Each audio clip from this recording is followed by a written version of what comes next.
and I am Nick Durant, and today I'm going to talk about too much tension on your tattoo machine.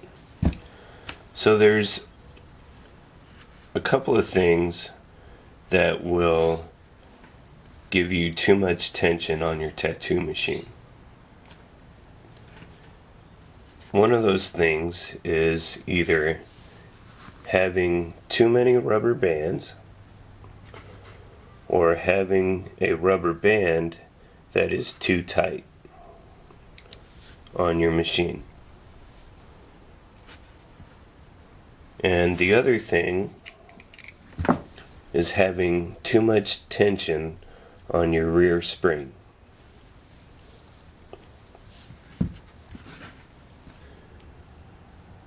Even though a better made machine can handle a little extra tension, you still don't want to do that to your machine because you'll have to add volts, which will make your machine heat up quicker, and then that's going to cause you to eventually crank your volts up even more.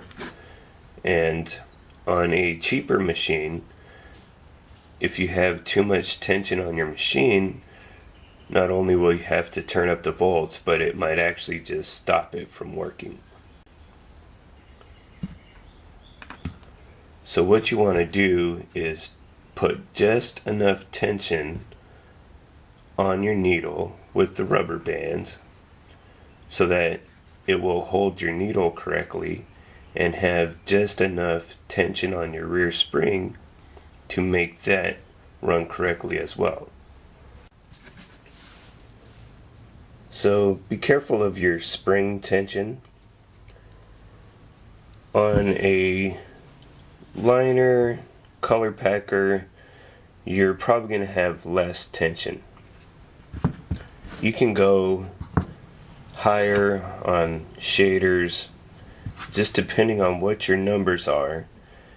You can go from 300, 350, 400, 450, but you don't want to go and max out 600, 700 in that area. You only want enough tension for the machine and its purpose. So let's say I'm setting up a shader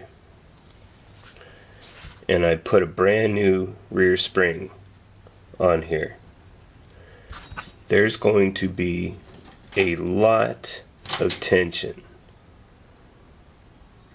If this is brand new, I might get up here on my tension gauge, maxed out.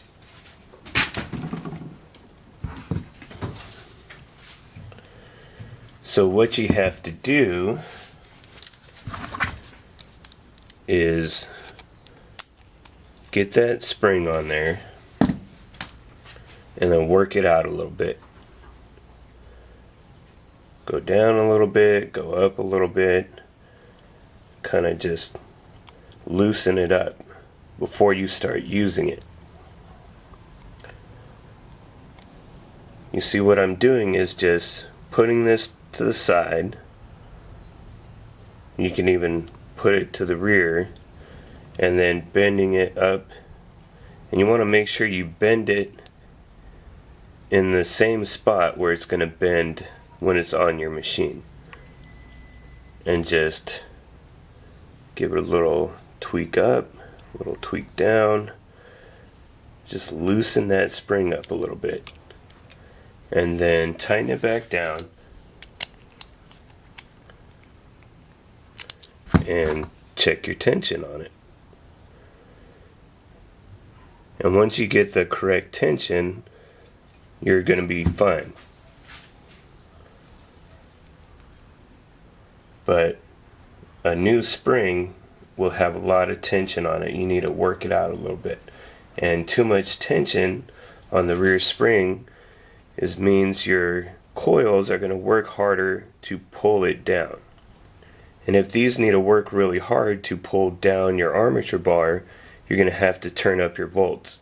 You turn up your volts, your coils are going to overheat, and this thing's going to burn up your hand while you're trying to work with it.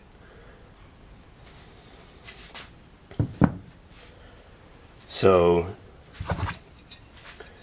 again, you guys who argue with me about these spring tension gauges, you use them a lot, and if you don't have one, you don't know what tension you have on your rear spring. And you know, once you've adjusted that, you also want to plug it in and make sure your numbers are correct with your duty on your power source. So let's talk about rubber bands. A lot of people like to use these rubber bands. And these black ones were actually purchased from a tattoo supply store. And then the ones like this with the colors, I think I purchased from a store, just standard rubber bands, and they come in different sizes. They have smaller ones, and then they have bigger ones.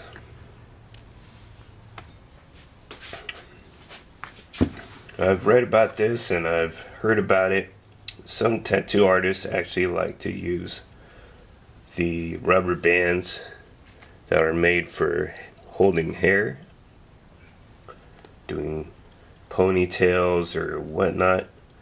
And I also like to dispose of my rubber bands when I'm done. So these will cost you a little bit more than these ones will. And I think you'll be likely to hold on to these instead of throwing them away. And personally, I like to throw everything away that I can, dispose of it when I'm done tattooing. So I don't use these ones. There is an advantage to using these on certain machines. And the thing is that you can stretch these out a lot. And unless you pull it out of this right here, it's not going to break. And I have certain machines, this little hammer rotary guy here, who always snap the rubber bands. I'll get halfway through a tattoo and ink will start spitting everywhere, and the needle won't be in the back of the tube, it'll be bouncing around, and I know that this thing has snapped its rubber band. It really likes to do that for some reason. So if you used one of these on a machine like this, you probably wouldn't have that problem. One of the problems you run into with rubber bands is that machines are all different shapes and sizes. I'm going to use this frame, this machine, and I'm going to say this is probably your standard machine. So you can put a rubber band on this machine and it's going to be like most of your machines. But then you run into machines like this triple coil cast machine that have a weird shape. So when I throw a rubber band on that, because of the shape of the machine, I get a different effect with the rubber band. I get a different pull. It's wider here, and so it's harder for me to get tension on my needle, which I'll put a needle in these and it'll show you better. With this machine, okay, here's your standard. Look how short this one is compared to that one. Almost half the distance for the rubber band.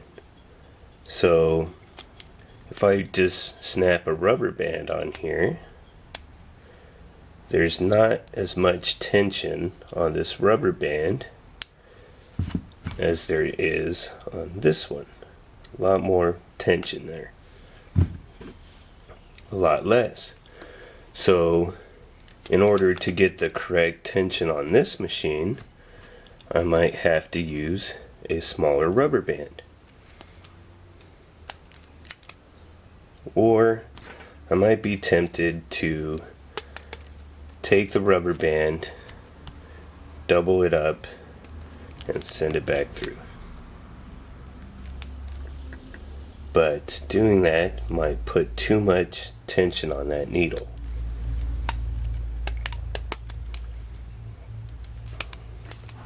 So what I prefer to do is go with the smaller rubber band on that one.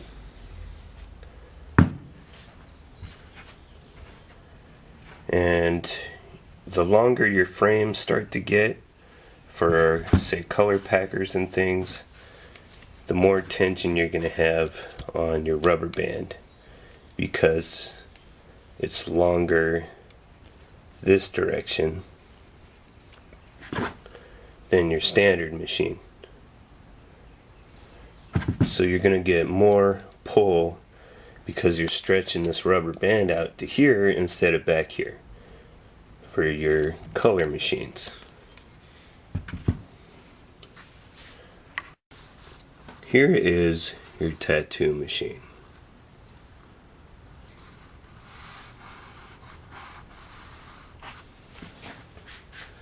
Now, here's your tube.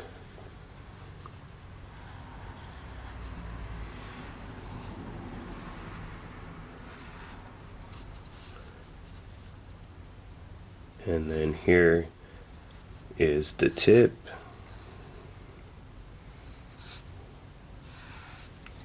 And I'm not drawing the grip because this is the see-through version of your tube, which would look something like this.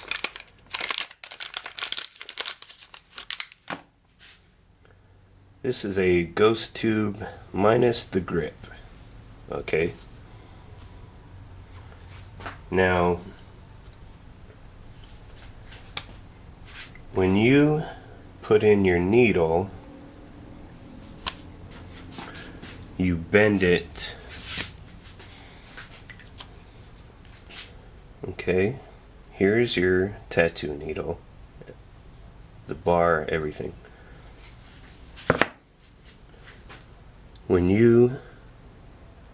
Before you put this into your machine, you give it a slight bend. When you put your needle in the tube, you want the needle grouping to rest on the back of the tip, with your needle bar facing up.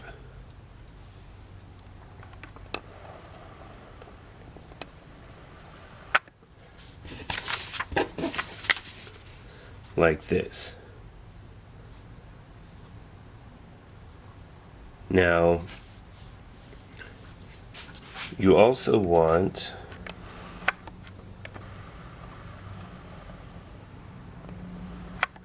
your bar to be in the middle of the tube, so it's not touching anything. So if you put a bend right here, and then you take a rubber band and put it around your needle.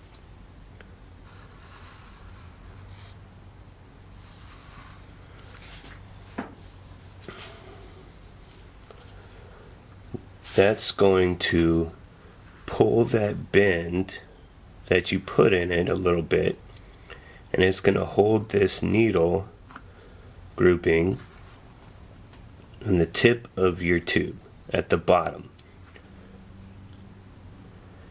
Now what happens is if your rubber band snaps, this needle just goes all over the place.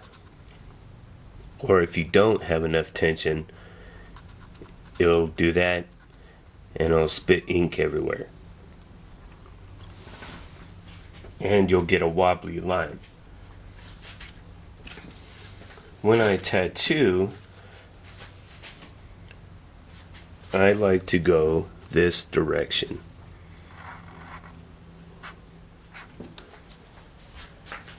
And what that does is it holds the tip into the back of the tube as well,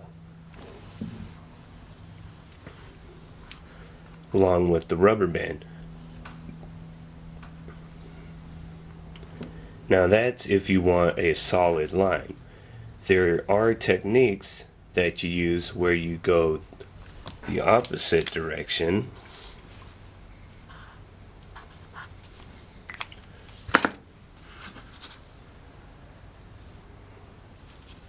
But you use that if you want lighter lines or if you want some shading, because that'll push your needle grouping this direction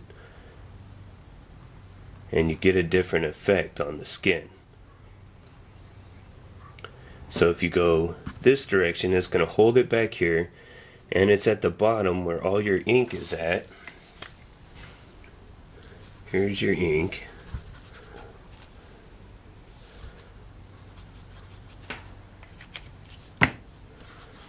Which puts your needle in the ink, deposits it in the skin.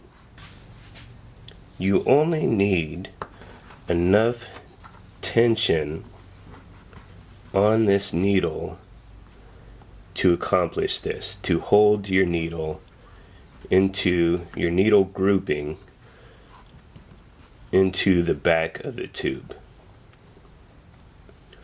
If you do more than that, if you put 2, 3, however many rubber bands on here, you're just adding a lot of pressure, a lot of tension on this that you don't need. What happens is if you pull this direction too much on the needle, instead of the grouping staying in the back of the tip, you actually pull it this direction and your needle no longer is in the correct spot. So you don't need a ton of rubber bands up here. You just need enough for the machine, whatever size or shape it is, to keep this needle where it belongs.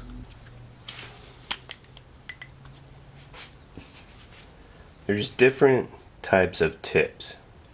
You can see this is a diamond tip. From the side, it looks like this, or like this. Now, the advantage to a diamond tip is that the diamond creates a groove for the needle to sit in.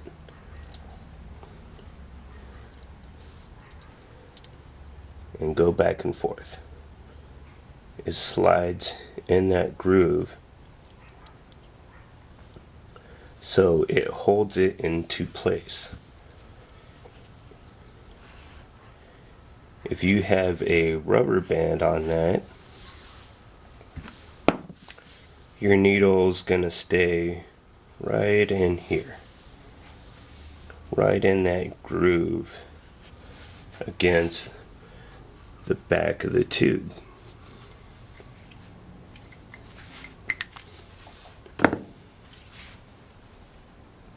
Now this is a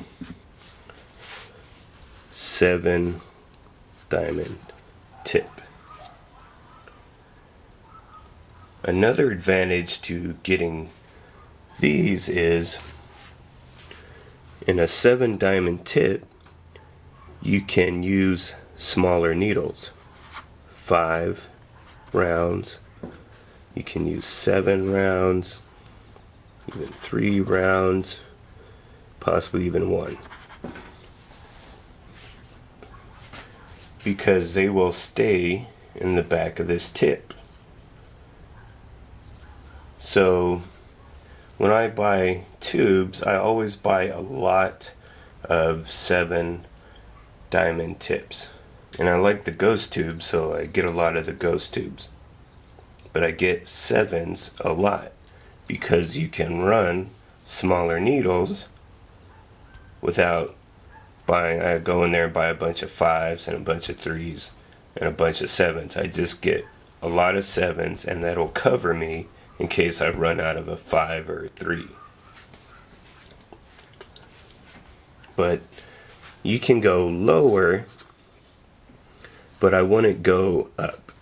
I would not try to use a 9 round and a 7 diamond unless that 9 round is a bug pin.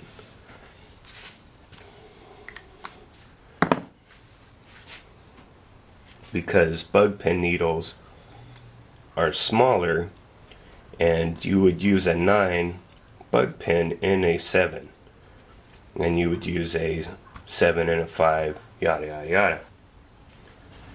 So you always want your bar up and your needle grouping down in your tip. Here's the bar, here's the needle group. Now, what happens sometimes is, let's say you have one of these grommets and you put it on. And then you go and you stick your needle in your machine with your grip and everything. And let's say you have to fiddle with this a little bit, and you get everything set up. And you put your rubber band on and you're ready to go. Well, what has happened while you're messing with everything and you think you're set up correctly is that instead of your bar being on top, it has actually gone down at the bottom. And your machine's not running, and you got the volts cranked up, it's spitting ink everywhere, and you need to check this before you start tattooing. That you need to make sure that you did this correctly and that the bar is on top and the needle grouping is on the bottom. They say that when you put your needle bar on, the eye loop opening should always be on the left,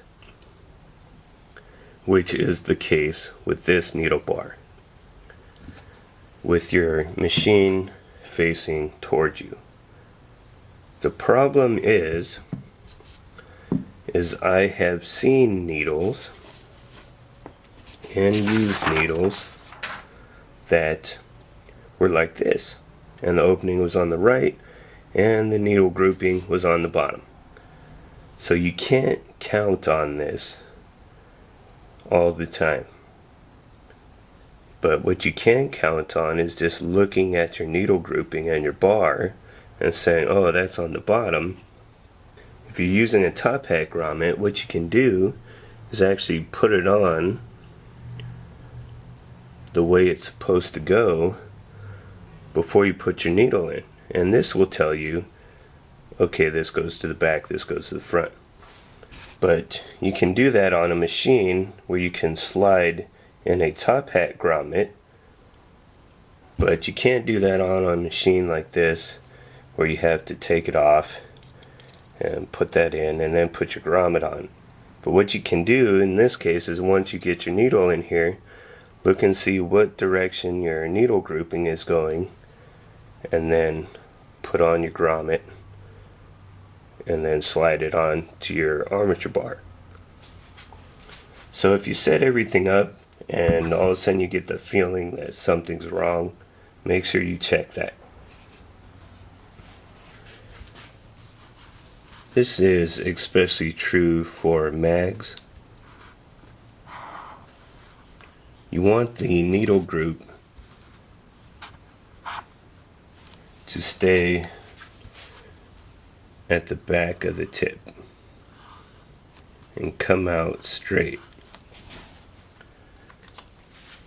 But if you have too much pressure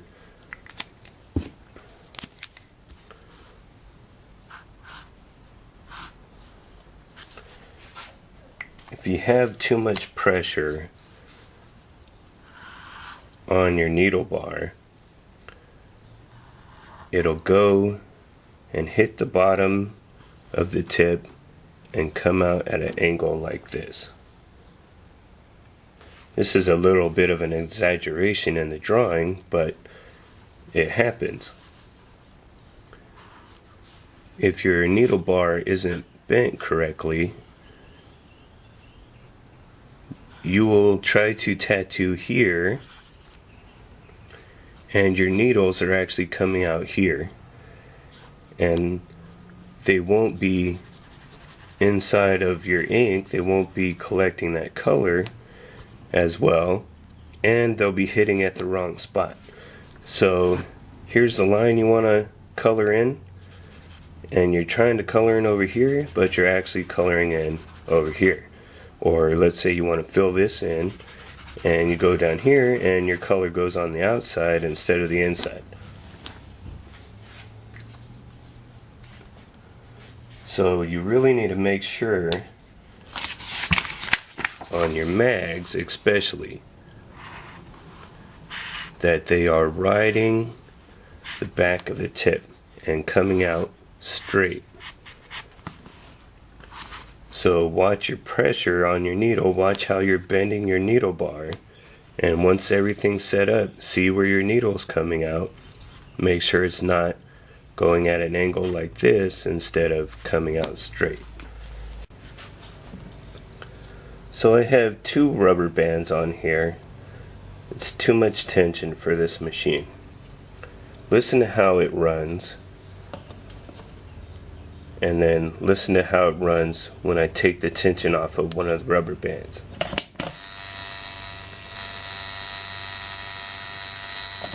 It's kind of bogging down, you know, sounds a little sick. Probably wouldn't want to tattoo with it like that. You would turn your volts up. But listen to this without turning the volts up.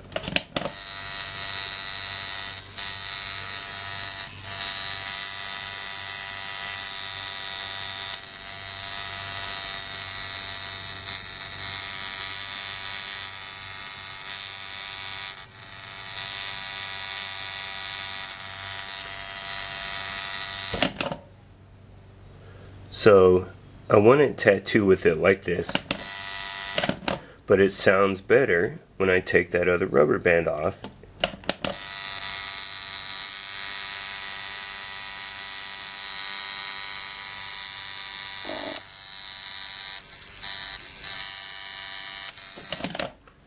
Because that's too much tension on there. Remove that rubber band and it will still do the job, and you don't have to turn up the voltage.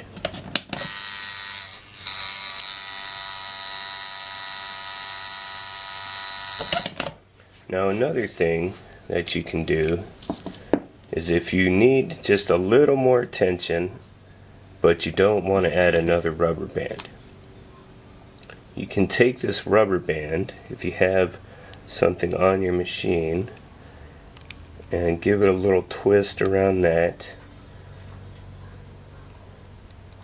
and then run it again. If you have